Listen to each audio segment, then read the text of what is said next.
It's afternoon. Good afternoon, everybody. And I want to thank everyone for joining me. Senator Wyden, our ranking member on finance, he's been such a great leader on this issue, as has everyone else here. Senator Cantwell, Senator Van Hollen, and Senator Markey's expected. So look, we all know how important Social Security is. It's almost sacred in America. Since Franklin Roosevelt passed it, it's one of the most popular programs that we have in the country. 73 million seniors depend on Social Security. The check they get each month helps pay for their food, their medicine, their rent, their mortgage, if they still have a mortgage. And this administration is intent on slashing Social Security so that they can get more tax breaks for their billionaire buddies. I never thought I'd see the day, but that's what's happening. And if you don't believe us, listen to them. Musk says it's a Ponzi scheme. Tell the 78-year-old lady who needs it for medicine that it's a Ponzi scheme, that she shouldn't get her check. Trump spent 10 minutes lying about Social Security when he addressed the joint session. And now we have the Secretary of Commerce, Mr. Lutnick, saying his mother-in-law wouldn't mind missing a check. Well, no mother-in-law would miss minding a check if they have a billionaire son-in-law. It's outrageous, the callousness, the meanness, the viciousness of what they're doing. Now, their goal is clear. Destroy Social Security from within. Make it so unworkable, so inefficient, that Donald Trump has the pretext to slash benefits, to kill it, and then privatize the program. Because it's very clear what's happening right now. What they're doing is, in effect, a benefit cut. Seniors across America aren't getting the help they need to get their checks.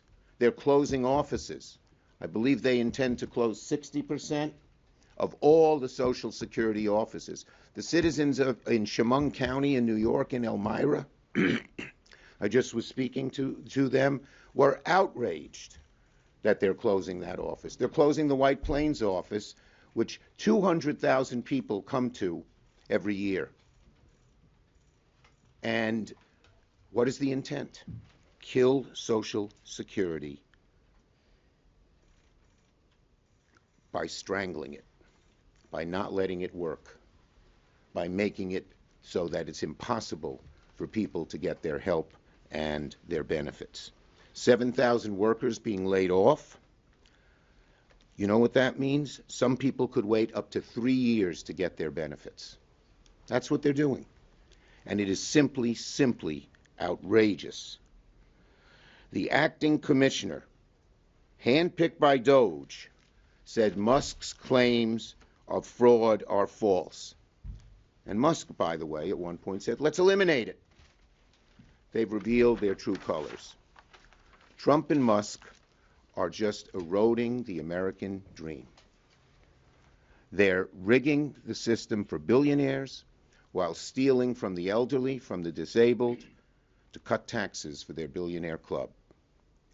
Senate Republicans, every Senate Republican should be demanding that Musk reverse the firings. If they say they believe in Social Security, then they ought to be telling Musk, stop. But Senate Republicans are just silent, letting it happen.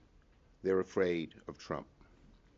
Now, yesterday, at the hearing in the Finance Committee, which Ron and Maria were at, we heard from Trump's pick to lead the Social Security Administration, Frank Bisignano. To confirm Mr. Bisignano as head of Social Security is hiring an arsonist to run the fire station. I've known this guy for 20 years. He's a cutter. Companies bring him in to slash benefits, companies bring him in to slash workers, and his claim to fame is cutting and shrinking. The last person we need to run the Social Security office. President Trump if he cares at all about Social Security, should withdraw his nomination immediately. This man should not be running Social Security. Trump said in his campaign he wanted to preserve Social Security. He's already dismantling it, and with Bisignano, he's likely to destroy it. President Trump, withdraw his name now. Time is short to stop permanent damage to Social Security. If Republicans continue to do it, the political backlash will just be unprecedented. Ron. Thank you, Leader Schumer, and let me bring you up to date on yesterday.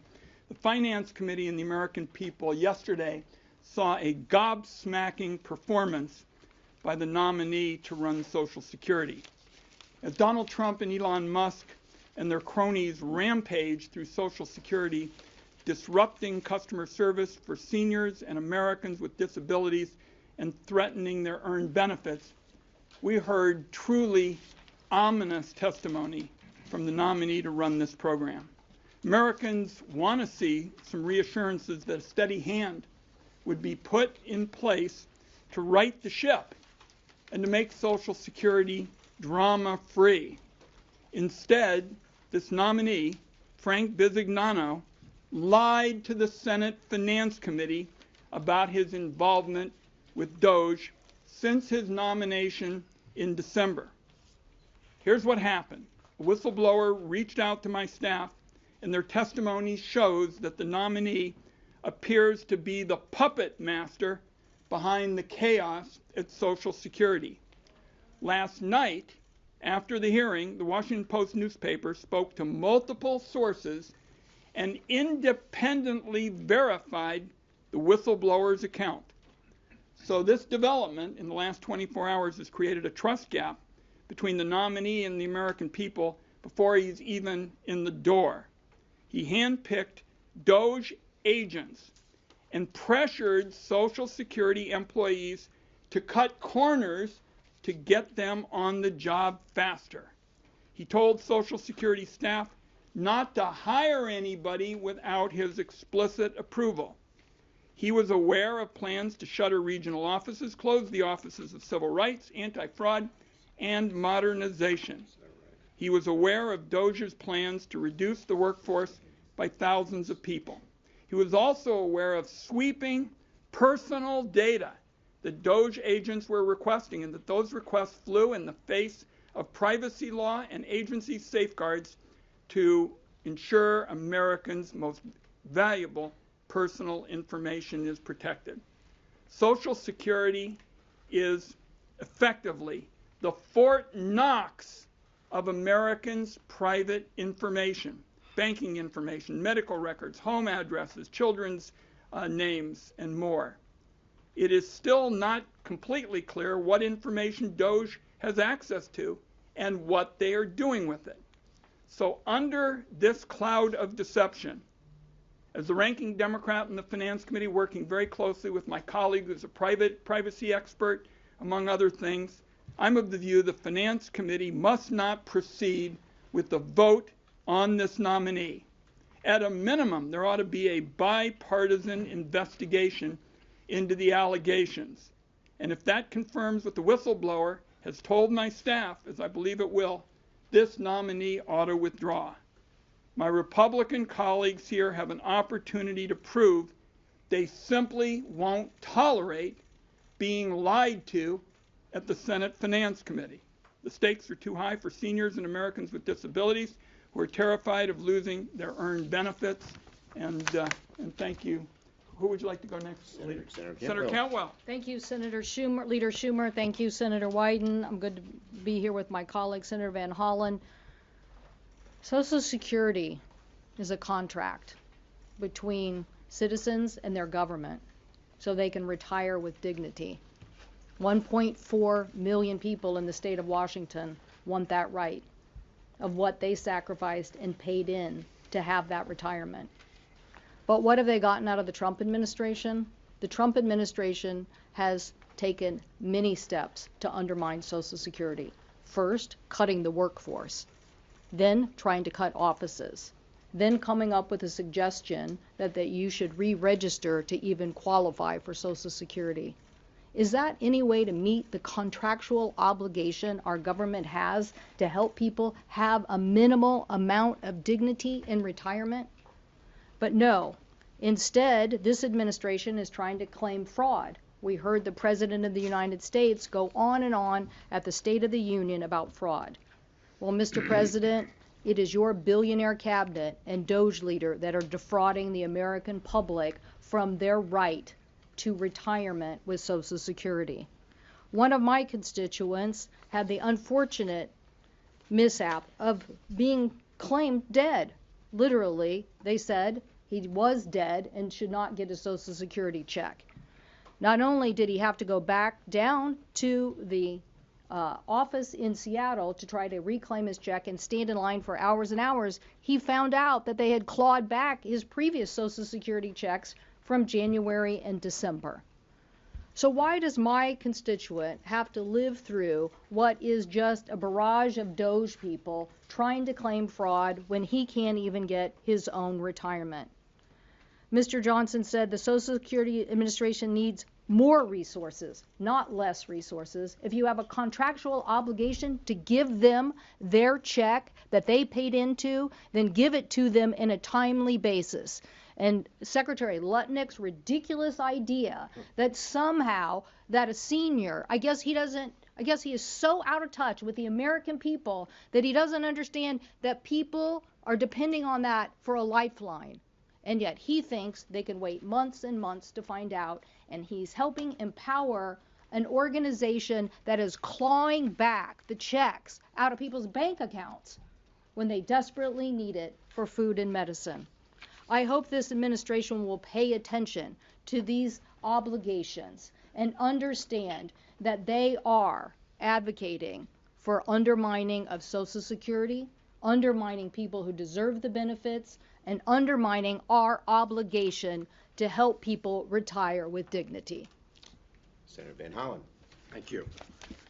Thank you to Senator Schumer and my colleagues. I'm proud to represent the 12,000 patriotic federal employees who work at the Social Security Administration in the state of Maryland, who every day faithfully deliver promised benefits to 73 million of their fellow Americans.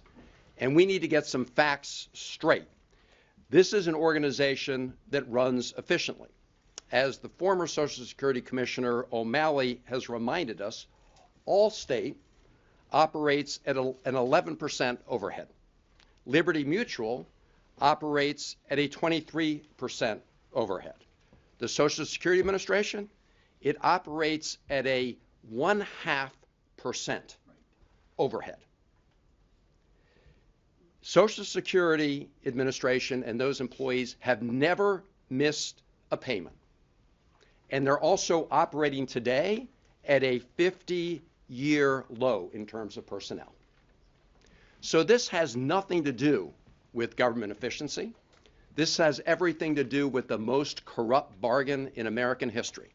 Elon Musk spent $280 million to elect Donald Trump, and Donald Trump has installed Elon Musk in the cockpit of our government to rig the government for people like Elon Musk, people who are already rich and already powerful, and to do that at everybody else's expense. We're also seeing, as my colleague said, other billionaire members of the cabinet saying things like, Americans wouldn't miss their Social Security payment unless they were fraudsters. Right. Well, say that to the 73 million Americans who do depend, so many of them, on that Social Security check. And Elon Musk, we have news for him. Social Security is not a Ponzi scheme. It's a promise. It's a promise the American people have made, and someone needs to remind the President of the United States about that. Because as Senator Schumer said, he came before a joint session of Congress and just lied and lied about it. So what are they up to? They are working to sabotage Social Security from the inside. They are trying to eat at its heart and its brain. First of all, they are seizing that personal data. Fortunately, we have a federal judge that's put a temporary freeze on it. But what are they doing at the Social Security Administration? Well, first they shut down the phone lines. You know, I don't know what Elon Musk thinks. I know he's an AI whiz and a tech whiz, but there are a lot of Americans, millions of Americans, who depend on using the phone to connect with the Social Security Administration for questions. Well, they say they don't have to use the phones. They can go to the regional offices now. Well, they're closing the regional offices all over the country, 47 slated for closure by my count. Okay, so now you go to the regional offices. Well, who's going to be at the regional offices? Because they're talking about cutting 7,000 Social Security employees, 47% of the workforce. As I said, it's already at a 50-year low, the Social Security Administration workforce. So that's what they're doing. So why do you do this? You do it to undermine people's confidence and faith in Social Security so you can go right at taking down that very important promise. Because when they say Ponzi scheme, that's what they're trying to do when we know it's a promise. And we're here to blow the whistle on it and here to say that the nominee that they've put forward for the Social Security Administration is unfit to protect the promise of Social Security for the American people. And I thank my colleagues. We'll take questions on this subject. Yes. Yeah, Mr. Bisignano, he told Senator Whitehouse he wouldn't privatize Social Security. He told Senator Hassan he wouldn't throw people off the program or cut benefits. Is it of your opinion that he was lying to the committee yesterday with these statements? Yeah. What we said with respect to privatization is these policies that Senator Van Hollen just mentioned in terms of closing the offices and laying off personnel, in my view, are a prelude to privatization. Because when you adopt these policies, you're hollowing out the role for government. And then everybody says, oh my goodness, we got to help the seniors. And they say, well, we'll go get some private contractors. And then you're on your way. What the nominee yesterday lied about involves the whistleblower, and now particularly the fact that the Washington Post has confirmed a number of the things that were said. This subject. If Republicans do away with the Department of Education or district courts, but it's on the subject, if they do away with these things in the next funding bill, would you feel the same way that a shutdown is worse than the alternative? Look, the bottom line is that they are doing such horrible things to the country that we're going to fight it in every way. Next. What conversations are you having with the SSA nominee? We had a hell of a conversation yesterday. I'll tell you that. He made a special point out of saying he had talked to nobody at the agency. And that just wasn't true. And I called him on it, and I asked him to respond to the allegations, and he bobbed, and he weaved, and he ducked. So you want to know what kind of conversation we have? Take a look at the record, compare what he said to the whistleblower, now with some confirmation from the Washington Post, and it was enough of a conversation that it reconfirmed for me that this was someone not fit to carry on Social Security now at a crucial time. We need somebody to come in there. For example, my last question to him was, you haven't offered us a single idea with respect to phone systems. My colleagues asked about AI. He thinks that AI is a silver bullet for seniors. And I said, excuse me, I was director of the Gray Panthers for about 7 years, and I stay in touch with my friends, and there are not a lot of seniors clamoring for chatbots. They're just not. What they're clamoring for is to have somebody that they can talk to, they feel comfortable with. Didn't offer a single idea about it. Yesterday he talked about AI. In my office he talked about AI. It's clear he thinks that's a silver bullet, and it's consistent with what I think he's really up to, which is hollowing out government services and Social Security. Our last question is going to go to Eddie Markey. Eddie, Edward- what are your Edward thoughts on J- Social Security? Edward J. Markey. Thank you. Thank you all for your great leadership on this issue. When Howard Lutnick says that if his 94-year-old mother-in-law did not receive her Social Security check, that she would just assume it was going to come next month.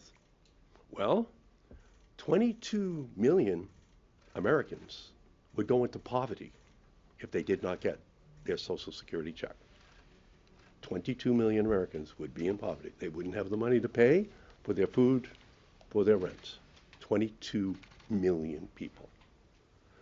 Over the age of 85, 2/3 of those people are women who would not get a check that month and go into poverty. So one old guy, he said to me, he said, people think because we're old, we're stupid. We're not stupid. We know that GOP stands for Get Old People, and we know that's what they're trying to do to Social Security and to Medicaid and to Medicare. Okay, so that's where we are, and we're going to fight.